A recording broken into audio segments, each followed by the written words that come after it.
Hey guys, what's going on? It's Ash here coming at you today in Clash Royale. Today, we're going to cover a topic that I get asked about a lot by you guys in the comments on my videos, and that is what are the best decks from kind of the 3,800 to 5,200 range, less specifically, I guess, the 4,000 to 5,000 range. It can be the area of ladder where things get really grindy. So today, I want to share 5 decks that based on win percentages and based on how they counter the specific meta in that range tend to be the best bet, at least for me, in that trophy range. These are the decks that I would advise you guys give a shot. So I'll have timestamps as well as deck links for all 5 of these decks in the description below if you guys want to kind of cut to the chase and get to the deck that interests you the most. So here are the 5 decks that we'll be covering today. Lava Loon is good right now in the meta.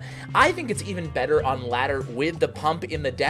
It gives you something to focus on in the first 2 minutes of the match, pumping up and protecting the pump, and then you can really go all out in the next 2 minutes, obviously the double elixir minute, and then sudden death if it goes into that. So using all 4 minutes of the match is going to be a key component to using this deck successfully. I really like this deck. Deck number 4 is going to be the Hog Cycle deck 2.9, a little bit more expensive. We have the Knight in the deck instead of Ice Golem, and we also have the Tesla instead of what traditionally would be the Cannon. I think the Tesla is the strongest defensive card in the game right now, so I'm not afraid to say it and I'm not afraid to use it. This is my favorite Hog deck right now for ladder. Number 3 is going to be this deck I hate the most, but I have to show it to you guys because it's really effective too. It's the Hog Mortar deck. It has Ice Golem, it has Minion Horde, has Rocket Zap, and the Spear and Goblin Gang.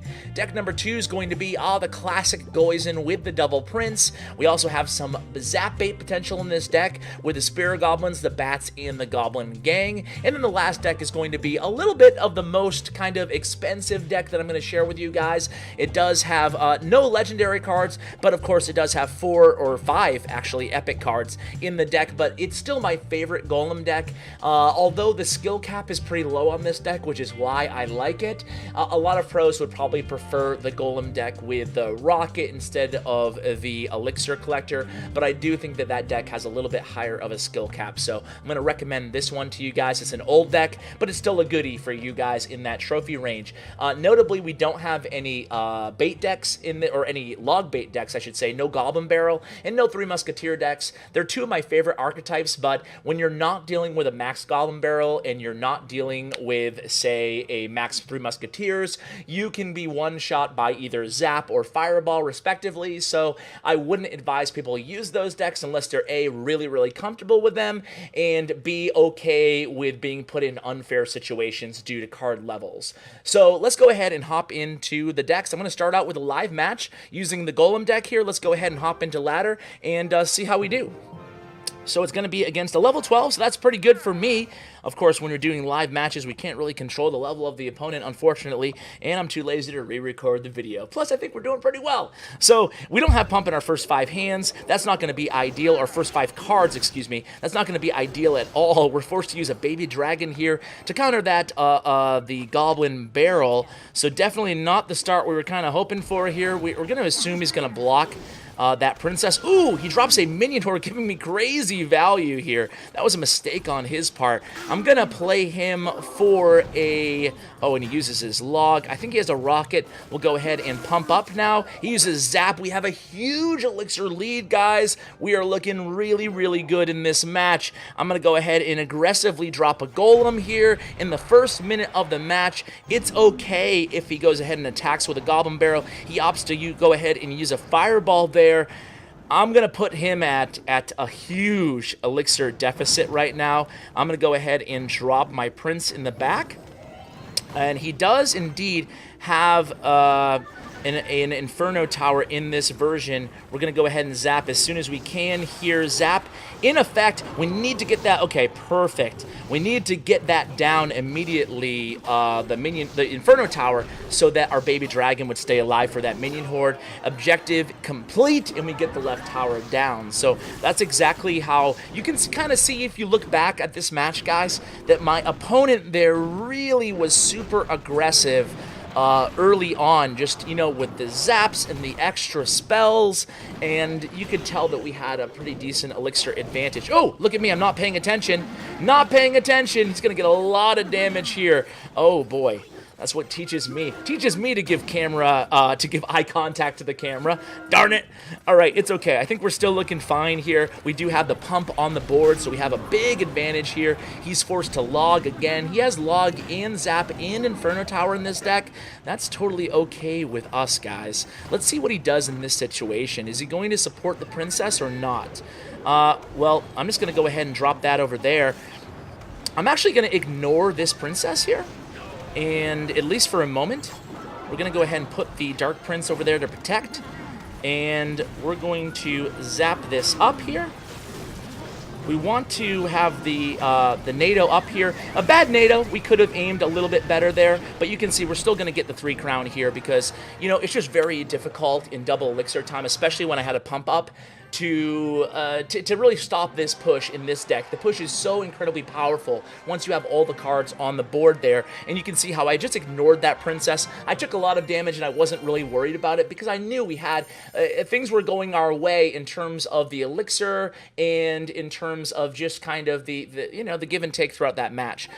Just a little bit of an overcommittal on my opponent's part. Let's go ahead and hop into some replays on the other decks here. I shared them in chat, but our chat is incredibly chatty, which I guess is the point of a chat. Let's go ahead and start with my most recent. So the Lava Hound deck. So this is me going against a really good player here using Lava Hound. And again, I really like this version of the Lava Loon deck with the pump in it. I'll kind of take you through my thought process as we get into this replay here. So I'm going to go ahead and start out with the pump. I'm going to watch it in double time here, guys, because we do have 5 decks to get to, and I don't want this to be a half-an-hour video. So at least the first 2 minutes we'll go ahead and do in double time. So again, we pumped up here. We're just going to defend. You know, we're just cycling. I don't want to go ahead and drop my Lava Hound just yet. I want to make sure I know every card in his deck. Obviously, I know at this point he's playing 3 Musketeers. 3 Musketeers can be a difficult matchup with the Minion Horde if he plays his cards correctly for this deck. However, I'm going to do as good of a job as I possibly can protecting that pump, and then I get geared up for my very first Lava Loon push of the match. I know he has Minion Horde in hand, so I don't want to overcommit till he drops something. He opts to drop the 3 Musketeers. I decide not to arrow those 2 Musketeers. Instead, I knew I would take the tower regardless, and I know he still does have Minion Horde in hand. So just slow playing it here. I'm able to take down that right tower there. So, you know, I'm sitting pretty. All I have to do is protect my pump and kind of play a little bit of defense here. Of course, Lava Hounds can be great to play kind of for defense as well once you already have the lead, such as this matchup. So I'm able to arrow here as well as clean up this push pretty nicely. He gets a lot of damage on my left tower, but I'm okay with only 13 seconds left. I'm able to just fireball here and just kind of play a defensive elixir collector, which don't be afraid to do in the last few seconds of a match, especially if your opponent has aggressive building targeting cards such as a battle ram. So let's go ahead and move into the next deck here, guys. Let's see. Oh my god, look at these guys. So much chit chat going on here. Don't you know I'm trying to record, clan? I did select a couple of the TV Royale replays as well to help supplement this material, so you're not stuck with my gameplay the entire video, guys. So here we go. I'm playing the Hog deck, guys. I love this Hog deck. It's nasty. It's good. Trust me. Play this Hog deck if you're a big fan of Hog, if you're a Hog player. I think you'll like this version. It's a little bit maybe easier to play, I feel like, than 2.6. A little bit lower of a skill cap, which appeals to yours truly. So here we go again. Let's go ahead and go double time, and the opponent here gets a little early damage on my right tower. It's okay though. I mean, unlike the Golem deck and the Lava Hound deck, we're not as comfortable taking damage in a deck like this, so it's not ideal, but he does drop that Golem, giving me a perfect opportunity to get like 4 swings in with that Hog Rider. Now, I especially picked this replay because we're going against Max Elite Barbarians, which is, you know, par for the course between 4,000 to 5,000 trophies. So I tried to pick replays against cards and decks that are popular in that trophy range, even though I'm not personally in that trophy range on this account or my free-to-play. My free-to-play is at like 3,000 trophies. This account's at like 5,200 trophies, so I couldn't get that perfect kind of, gameplay in that range, so I tried to pick decks that I see a lot in that range. Anyway, we're able to take down his right tower and defend against those elite barbarians, which honestly took me by surprise. Tesla does so well against elite barbarians, and all we have to really do is kite here, cycle to more Teslas because Teslas are so powerful, and we're looking pretty good. We have Knight 2, Knight Archers, Tesla, a great combination against elite barbarians. This deck does really well against both over-leveled elite barbarians, even if you're not max, and against Royal Giants. So this deck's going to suit you very, very well in that trophy range. Let's go ahead and show the other two decks, which I picked out, again, from TV Royale.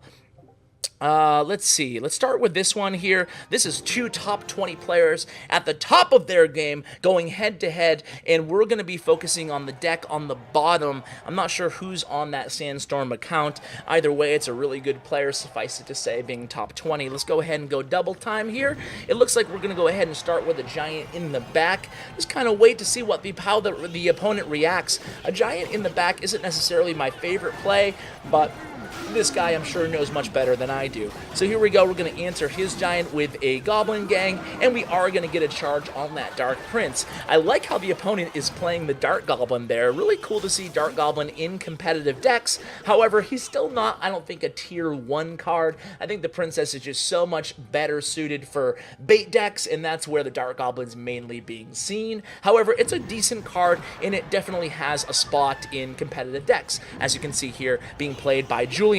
Oh my god, what happened with all those emotes? This is crazy. Look at all those emotes, guys, on the bottom of your screen. Unbelievable. The Giant actually does get to that left tower and ends up taking it down. That's a really big advantage in this matchup early on there. And what you want to do with this deck is pacing is very important with this deck. You don't want to be too aggressive, especially in the first 2 minutes. You can make a big mistake by overcommitting on offense, not leaving yourself enough elixir on defense. Really, that's the biggest key that I can give you guys about this deck. You want to make sure you identify which small spell is in your opponent's deck. It's going to be a key component to the bait elements of this deck. We can do a more in-depth guide to this deck or any of the decks that you see in today's video if you guys kind of want to get into the nitty-gritty on how to have success with them. Today's meant to be kind of a brief overview of the 5 decks so you guys can take them and hopefully have immediate success in that trophy range. So let's go ahead and cover the 5th and final deck, guys. Remember, again, all of the decks will be linked in the description below. Let's go ahead and watch this one. This is the one that I hate, guys. It's just so difficult. The Hog Rider and the Mortar, it can be relentless. This is probably, out of all the decks that I'm going to be sharing today, probably the most aggressive of the decks. So if you're an aggressive player, go ahead and give this one a shot, guys. So let's go ahead and see how he starts off this match. He's going to go ahead and basically just kind of feeling out his opponent here. He goes in with his big first hog push. Obviously, we are watching the opponent. We'll just call him, I don't even know. What does that mean?